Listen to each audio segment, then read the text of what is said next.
Where we left off last time, we can begin with that.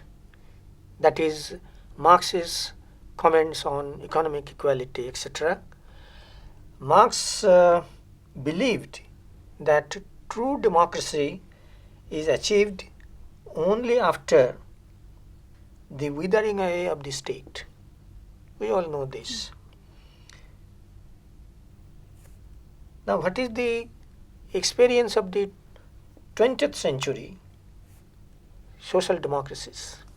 Many social democracies after the Second World War, in Europe particularly, to some extent in the United States, but mainly in Western Europe, they tried with achieve various methods of achieving economic equality.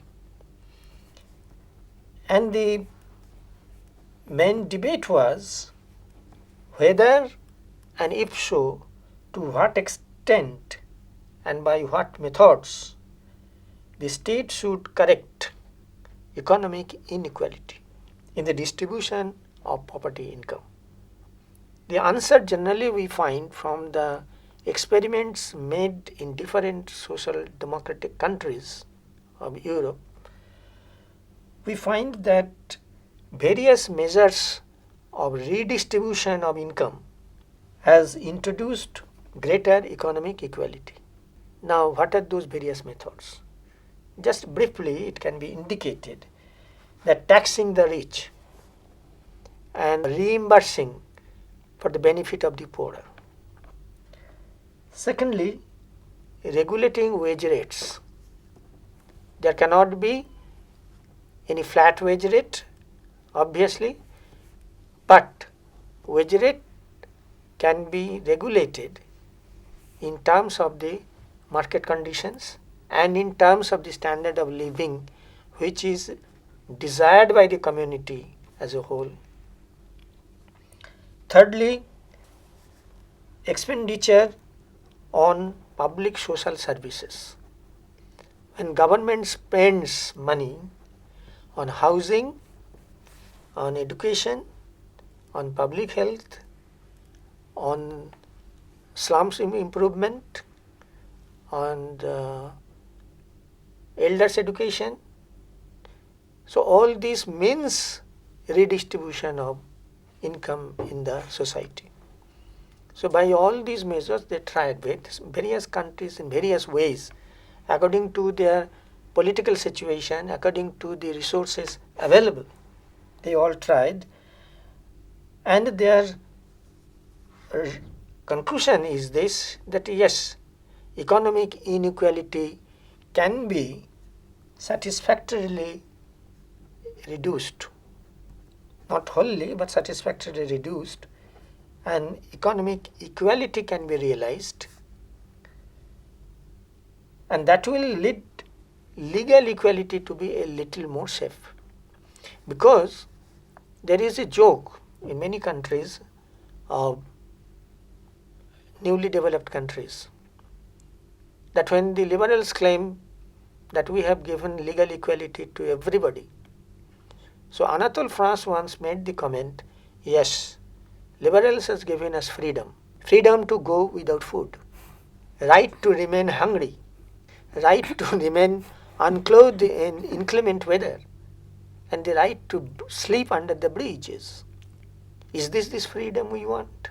Is this the freedom liberals are glorifying? So that is really the problem. The problem, it is better to conclude that the quality and the extent of equality, especially economic equality, will depend on the factors of politics, that is political development, the phase of development of the society as such, and the culture of the country. The culture of the country is very important. In the last lecture, we are just referring to the South African situation, that Nelson Mandela's heroic struggle became successful. Democracy was established in South Africa. But till now, nobody can claim, even Mandela's party doesn't claim, that it has been possible to introduce social equality perfectly. Because the very culture of the society, they give special privileges to those who are economically better placed. Automatically, you will find. In India, in other South Asian countries, you will find that crores and crores of rupees being spent for helping the poor. Now, when you look at the implementation, how much of benefit actually reach the poor? The champions of these schemes, they admit the lacuna, but only after they have already enjoyed some term in political office. Then for getting the votes again, okay, there were some mistakes. Okay, we will now do next time. Please vote for us. So that is the tragedy of equality. Nobody says that I am against equality. But the point is, what do the men mean by it, and what are the difficulties, and how they are trying to tackle those difficulties. Now, Barker, I think we should go back to Ernest Barker, the Oxford professor, really very eminent philosopher of 20th century. Now, his comment is that we should agree, irrespective of all debates, that economic equality is not an absolute value. It is just a value which must square with the supreme value of which it is a part. So what does it mean? Supreme value means releasing the capacity of the individual development, which is the aim of democracy. I said earlier, I repeat it again, and I repeat many times in the class also, that mere holding of regular election is no sign of democracy as such. Many anti-democratic regimes also hold elections. I am not giving examples, you can easily imagine. Yeah, many of our neighboring countries. Many. So, Barker, I think, is quite correct to say, what is our ultimate value? Ultimate value is to respect human personality, which humans were lacking during the feudal regime, when the people were lacking in this during, 19th century England, the bleak picture that Charles Dickens portrayed. So, ultimate value is to help the individual to develop the personality in an unfettered way to his own satisfaction. So, if this is my final goal, economic equality is necessary. Yes, it is necessary, but it will always square with, it must have conflict with this original supreme value.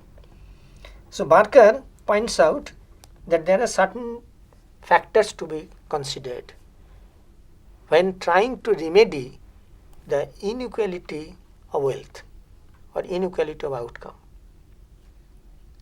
Everybody agrees, okay, disproportionate wealth in a society possessed by different classes of people is not good and is not a good ethical idea also. But there are certain things which must be taken into account. First of all, the amount of possession of wealth depends on, first, inheritance. Secondly, fortunate investment. So many people invest, and investment is a legal right, but in some cases it misfires. In our country, we have just the recent experience how lakhs and lakhs of people have been unfortunately punished by their investment in a particular scheme. So that is a very good, very important item. Thirdly, local environment of individual efforts made. This is again cultural point.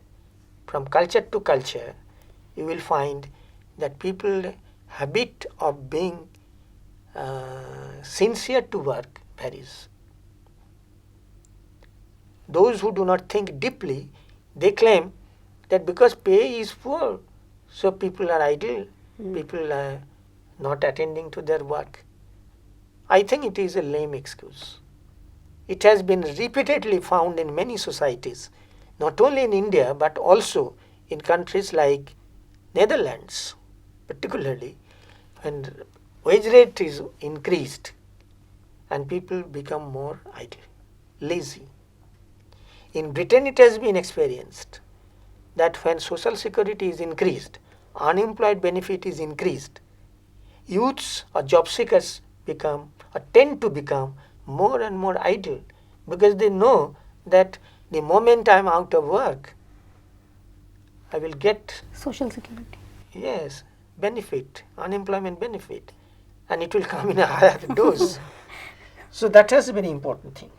It is a matter of culture, and very rightly Barker has also included the point of chance factor in life. There is something, an element which cannot be explained. There is a chance factor in everybody's life. There is no routine method to success. That if you do like this, if you read it very scrupulously, attentively, you will score high marks. Not necessarily.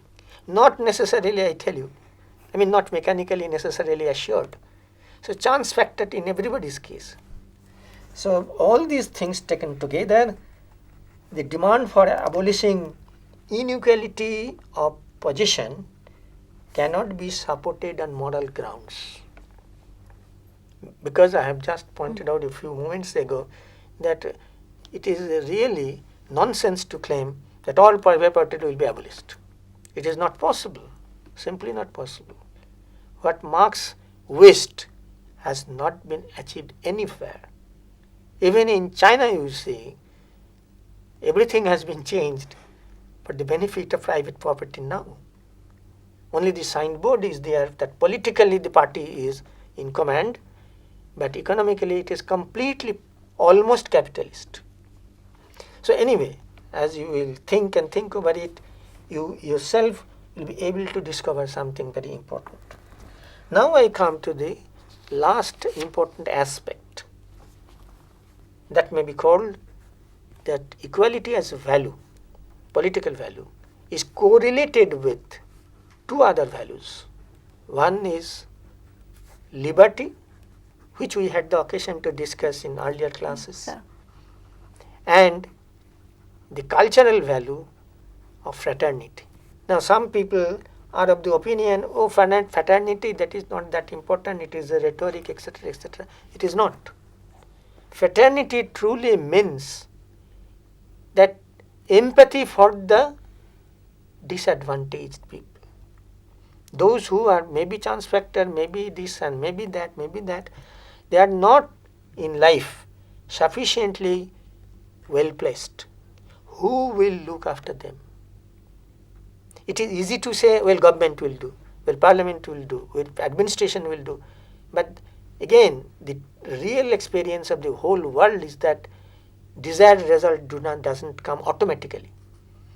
So that is a point that unless we feel empathy for suffering people, fraternity is not realized. And so if that is not realized, what about equality? Legal equality, I have just said, Ranathot first said that it has no meaning as such. If suppose in India somebody is wronged by a law or by this and etc., or somebody else, and then the liberals will say, well, you have got the right to go to the courts, lower court, high court, Supreme Court. Now to not only a poor person but even to a middle class person, is it not a joke to be given the promise that you have got the right to go to Supreme Court to defend your right? So all these are not empty slogans, but it is not easy to realize. That is the point. But what the basic fact is that liberty and equality, they are correlated. Correlated in the sense that unless there is economic equality to some tolerable extent, liberty is not well safeguarded. Liberty was given to the lower class people in India and other third world countries. But when the upper classes challenge came, could they defend their rights? Nowhere. Nowhere. maximum they created some violence, some revolt, some sacrifice, some death, some bloodshed. But could they realize what they stood for? Never. I don't think in any country. So, political philosopher must accept the point that economic equality, equality as such, and especially economic equality and social equality must correlate itself with liberty. Now see it from the other angle. If there is no liberty, can equality be sustained? No. Suppose in a country there is a military coup. Look at the recent experiences in the Arab world. Coup after coup, revolt after revolt, uprising after uprising, this spring, that spring are coming and going. But the chill of wintry of inequality continues, sometimes increased, as in Libya, as in Syria, as in Egypt. So nobody knows. So liberty and equality are interdependent. This is a very, very relevant idea to pursue. Now we can conclude by noting the recent consensus about equality. If we have to make a conclusion short, that in very recent time there has been two major phrases in regard to equality which is being debated fiercely. That which is more important, equality of outcome or equality of opportunity? What is your answer? Sir, equality of opportunity is more relevant. Exactly. This answer is expected. But is it the final answer? Everybody has got the tendency to say, okay, equality of opportunity, more democratic, opportunity must be given equal. Okay, all right. Even John Rawls, while elaborating his theory of justice, ultimately came to the point that opportunity should be equal. And if necessary, some unequal measures can be taken to benefit the deprived classes, provided real benefit accrue to that class. You see, provided. To some extent, he says that a regime can be called a just regime. That means, to quote his very important word, fair. Justice, we will have next occasion to discuss it. Rawls defined fairness is justice. To be fair, isn't it?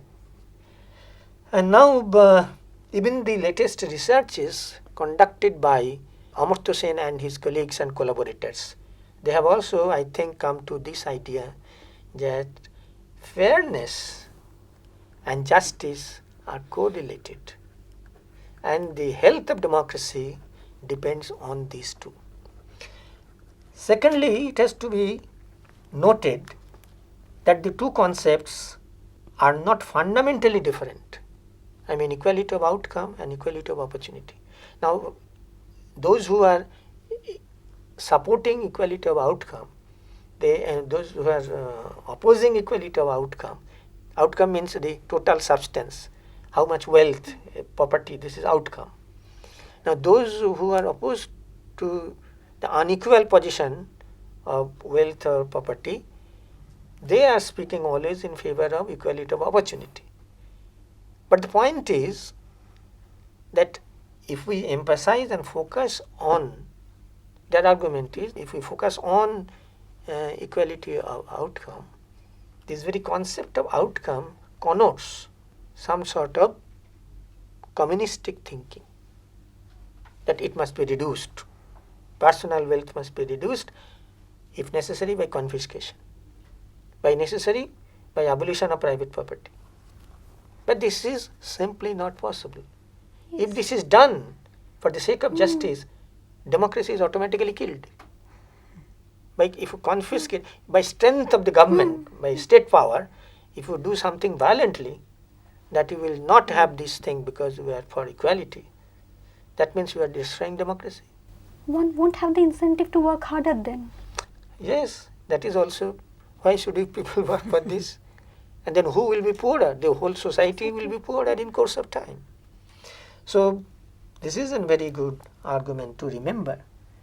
And greater equality of outcome is taken to reduce relative poverty. Because poverty is also in a sense relative. There cannot be absolute concept of poverty. That very popular slogan has got really a good implication that through capitalist pattern of development the rich get richer and poor get poorer. It is substantially true, but not by measurement. It is by, if we go by measurement, everybody's income is improved in course of even capitalist development. But compared to the rate at which the rich people get richer is far higher than the rate to which the poor people get richer or get more pay. If both are getting some additional income or wealth because of development, but in case of vested interest, it is much higher than the ordinary people. So the conclusion should be that poverty is always relative in nature. Again I say, in which culture, what kind of use people are doing to their whatever income they have. There is a parable of talents in Bible. Yes. Every God has given talents to everybody, but everybody is not equally well placed. So that is the message. So Marx often, even Marx felt often that strictly speaking, perfect equality cannot be the ideally best. You see his wording. Ideally, perfect equality is not the best solution, as you have rightly pointed out. If all are really made equal by mechanical things, by artificial, by confiscation, by law, etc., then automatically incentive will be destroyed. Because human mind, human psychology, everybody's, they ultimately hanker after recognition. Rich, poor, educated, uneducated, male, female, we would be happy if my merit is recognized, isn't it? Anyway, so we conclude with this, the present situation of political philosophy. We have got a new variety coming since the 1970s, new liberalism. New liberals like Hayek or Nozick and Friedman. Hayek the political philosopher, Nozick the typical technical philosopher, and Friedman the economist. They have all argued that equality of outcome would involve coercion by government. If we want to do it, then that means government has to be coerced. It has to coerce individuals. That is not good for liberty or freedom. Rawls and Durkheim, they are libertarians, and they advocate enlarging equality of opportunity. And again, the irresistible Amartya Sen comes in, who very recently has coined a new word, equality of autonomy. The word autonomy, in a philosophical, social, economic sense, a political sense, in every sense, autonomy, basically it means right of choice and the degree of empowerment. So, Amartya Sen, when he means equality of autonomy, he means actually that autonomous development is to be given to the individual who will exercise his autonomy of choice. You cannot recommend one kind of food for everybody. Similarly, you cannot recommend one kind of political value for everybody. And therefore, I think the best conclusion that we reach is equality and liberty are interdependent. And simultaneously, we must also agree that without equality, liberty is dangerously insecure. I think that ends a long discussion, and you have got some general idea of what equality stands for, what are the difficulties, what are the remedies, what are the shortfalls of the remedies, and finally where should it reach.